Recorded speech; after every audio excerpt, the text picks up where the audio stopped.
بسم الله الرحمن الرحيم. ازيكم يا حبايب قلبي؟ يا رب كلكم تكونوا بخير. دلوقتي احنا عند الفراخ البيضة اهي يا جماعة. قلت اصور لكم كده، انا طالعه ايه اعلفهم. احنا بالليل دلوقتي بعد العشاء.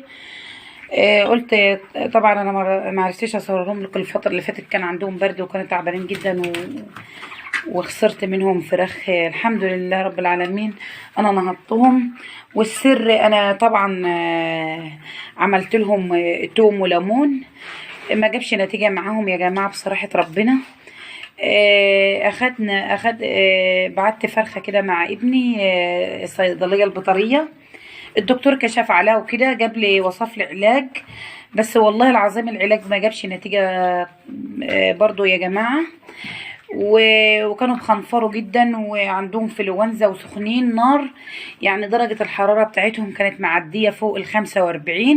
اقسم بالله زي ما بقول لكم كده يا جماعة. وفي فراخ كتيرة صح ماتت، والحمد لله يعني الحمد لله. الدكتور قال لي هي اليومين دول يعني في الفراخ البيضة في انفلونزا وكده، وفي هي في الفراخ، والحمد لله رب العالمين ان انا نهضتهم. والسر معايا اللي هو البرشام الريفو ده يا جماعه. البرشام الريفو ده، البرشامه دي ب4 جنيه، انا جايبه الشريطين ب5 جنيه، وطبعا انا خلصتهم عليهم. البرشام الريفو ده بتاع ارتفاع الحراره وبتاع الانفلونزا والصداع. انا بقيت احط لهم يعني السقايه بتاعتهم اهي زي ما انتم شايفينها 5 رتل. بقيت احط لهم 5 حبايات ريفو من ده. بقيت احط لهم 5 حبايات في السقايه زي ما انتم شايفين كده، وابوشهم.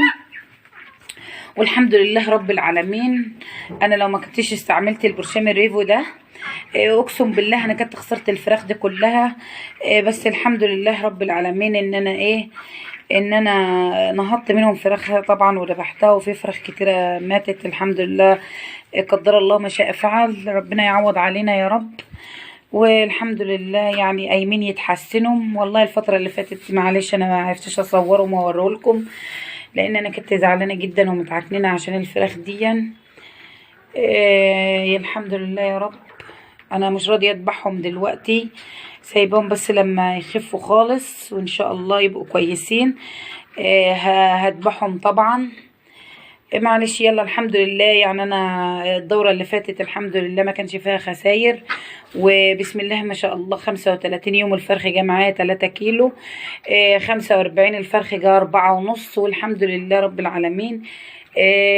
دورة بتعدي كده ودورة بتعدي كده، والحمد لله ان هي عدت على خير. والحمد لله ان انا نهضتهم. دلوقتي انا طالعه اعلفهم معاكم اهو. دي العلف تركيز 21. دي أنا الدرجة الثالثة. طبعا انا حاطه له تحت منها رز اهو. حاطه رز اهو، لازم احط الرز ده، الرز حلو جدا. بحط لهم رز على طول من عمر اسبوع وانا بحط لهم رز. وطبعا انا كنت بعمل لهم الخلطه اللي هي بسمك، طبعا من ساعه ما عيوا كده ما عملت لهمش اللي هي الخلطه دي خالص، عشان السمك بيزود السخونيه وكده. بس الحمد لله السخونيه نزلت. بالبرشام الريفو ده جميل جدا يا جماعه. كل اللي عنده فراخ وكده وتعبانه منه يستعمل البرشام الريفو ده، مفعوله حلو وبنزل السخونيه ان شاء الله. يعني العلاج البيطري ما جابش نتيجه وما عملش اي حاجه زي البرشام الريفو ده. دلوقتي احنا معانا مكون تاني هنحطه على العلف والرز. معانا علف جديد اهو، هوريه لكم اهو. علف الاسمر ده تركيز 23. العلف الاسمر ده يا جماعه تركيز 23 بيجيب نتيجه جدا عند الفراخ وجميل جدا. طبعا انا ما عدتش بعمل الخلطه اللي هي الطبيخ بالسمك بالرز، الحاجات دي لا ما بعملهاش خالص الوقت عشان الفراخ تعبانه وسخنه. باكل لهم نواشف كده اهو. ادي الرز والعلف تركيز 21، والعلف الاسمر ده تركيز 23. جربوه يا جماعه جميل جدا. طبعا بتباع عند بتاع الاعلاف ده كبير يا جماعه، هو كبير اهو وتركيز 23. يعني هي الحبايه بتاعته قد الحبايه البيضه دي اهو. قد الحبايه البيضه دي اهو، اهو زي بعض هما. وده جميل جدا وبجيب نتيجه عند الفراخ. يعني قبل ما نذبحهم نحط منه عشان ايه الفراخ تيجي معانا وتجيب نتيجه. ما شاء الله جميل جدا وريحته جميله يعني جدا، وكله توم وفول الصويا بتاعه كتير وكده يعني، وخلطة مضمونة وخلطة ايه معروفة وجميلة وايه، واحنا جايبينها من مصنع موثوق منه، واحنا عارفين المصنع اللي بيصنع العلف ده، ومش حاطين فيه حجر جير. إيه ما شاء الله يعني، ومادة السموم اللي فيه مش كتيرة خالص. دلوقتي انا قلت حبيت ان انا اوريكم الخلطة الجديدة دي، وحبيت اقول لكم على الوصفة بتاعة الفراخ. ان انا اقول لكم يعني الفراخ عندي لما تعبت ورحت كشفت لها في الصيدليه البيطريه، الدكتور طبعا من نفسه هو اللي كشف للفرخه وكده، وجاب لي علاج، جاب لي علاج وما عملش حاجه وما جابش نتيجه. والحمد لله رب العالمين ان انا هحطهم بالبرشام ده. البرشام ده هو اللي فيه السحر. هو الحمد لله رب العالمين انه البرشام ده نزل الحرارة ورقوا ايه والسخونية نزلت، والحمد لله ان هم بقوا كويسين.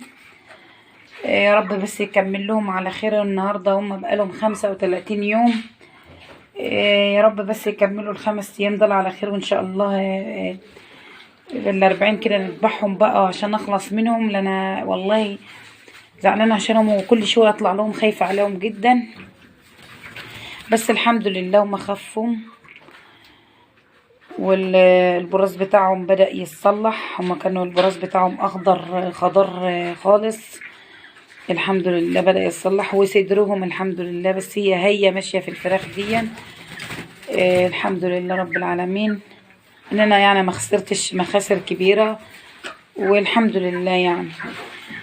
دلوقتي بقى انا هحط لهم العلف بتاعهم وياكلوا كده، وهنضف لهم المكان ده. يعني انا هغير الفرشه دي، هخليهم يناموا ان شاء الله على فرشه نظيفه، لان الفرشه دي اتسخت. انا كل يوم بغيرها والله يوميا. خلاص بقى ايه، هغير الفرشه دي عشان يناموا على فرشه نظيفه وكده، واحط لهم بس العلف، وهكمل لهم السقايه ميه وكده وخلاص، وهنزل وان شاء الله لما اجي اذبحهم وهوزنهم قدامكم باذن الله، ونشوف هما وصلوا الوزن بتاعهم. هما والله كان وزنهم حلو جدا، بس لما تعبوا طبعا قطعوا الاكل وكده، كان اكلتهم ضعيفة جدا، كانوا بيشربوا مية بس عشان درجة الحرارة كانت عندهم زايدة جدا.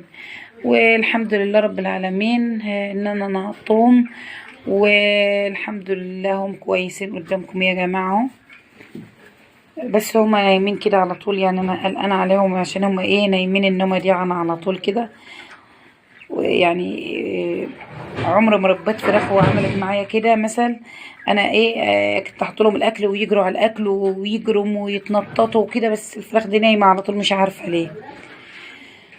يلا الحمد لله يا رب ان هي جت على كده، وربنا يعدلهم ال5 ايام دول على خير ان شاء الله، وهذبحهم باذن الله. ودي كان فيديو بتاعنا النهاردة، ويا رب يكون عجبكم. انا حبيت بس اقول لكم على الفكرة، يعني ان انا جبت علاج من الصيدلية البيطرية وما جابتش نتيجة. حبيت اقول لكم بس النتيجة في اللي هو البرشام الريفو ده. هو دي السر بتاع الفراخ بصراحة ربنا يا جماعة. الفراخ اللي اخده برد وعندهم سخونية والبراز بتاعهم لونه اخضر، بصراحة ربنا على طول نجيب ايه البرشام الريفو ده ونحط لهم. انا جبت طبعا الشريطين ب5 جنيه وخلصتهم كلهم ان شاء الله، حطيتهم من كلهم. هكمل بس السقاية دي. ويا رب يكون الفيديو النهاردة عجبكم ويكون افدتكم، واشوفكم في امان الله، والسلام عليكم ورحمة الله وبركاته.